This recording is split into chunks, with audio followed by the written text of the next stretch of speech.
Mathieu, Emmanuel Macron, on vient de l'entendre, qui a donc critiqué l'aide américaine à ses entreprises, jugée super agressive. Comment s'est perçue cette déclaration à Washington, Mathieu ?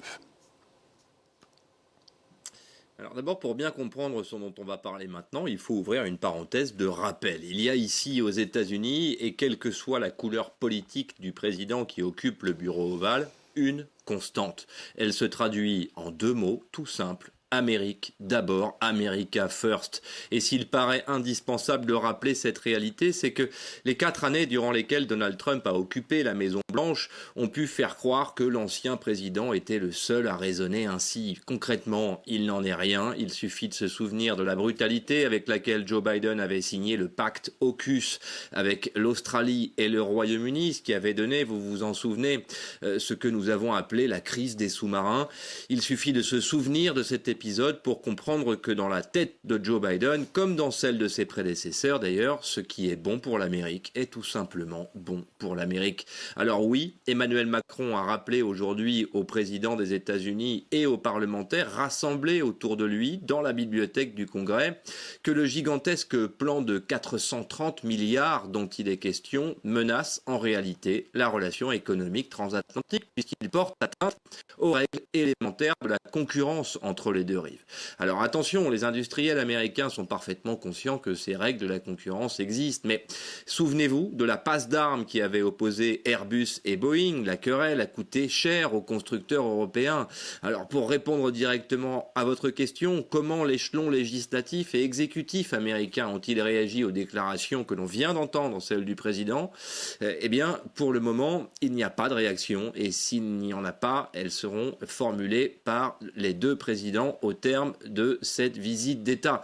Et c'est bel et bien l'objectif d'ailleurs d'Emmanuel Macron, obtenir de Joe Biden des engagements qui concrètement feront de cet investissement de 430 milliards, essentiellement dans les énergies renouvelables, que cet investissement ne tue pas dans l'œuf les échanges commerciaux entre Washington et Paris, et au-delà entre Washington et l'Europe. Et ce qui ferait de l'économie européenne exactement ce que le président français ne souhaite pas, c'est-à-dire une variable d'ajustement entre Washington et Pékin. Mathieu, dans le même temps, Emmanuel Macron, lui, il est attendu au département d'État ce jeudi. Quels vont être les sujets abordés à cette occasion, Mathieu ? Alors, en dehors du sujet qu'on vient d'évoquer, il y a bien d'autres sujets lourds qui imposent à Joe Biden de faire de cette visite d'État le cadre d'une somme de déclarations fortes. C'est bien l'objectif. Une somme de déclarations fortes formulée concomitamment par les deux présidents sur le sujet du soutien à l'Ukraine, qu'il s'agisse d'un soutien financier, militaire ou diplomatique, par exemple. Des déclarations fortes scellant également un pacte nouveau ou en tout cas posant les bases d'un accord futur sur la coopération franco-américaine en Indo-Pacifique, c'est-à-dire concrètement la posture stratégique commune face à la Chine. Une posture qui enterrerait définitivement le drame diplomatique engendré en septembre 2021 avec l'affaire AUKUS encore elle. Voilà pour les principaux dossiers, mais il est fort probable également qu'il soit question d'Afrique, sujet déjà abordé entre le ministre de la Défense français au Pentagone ce mercredi, lors de sa rencontre avec son homologue américain Lloyd Austin. Voilà pour l'essentiel.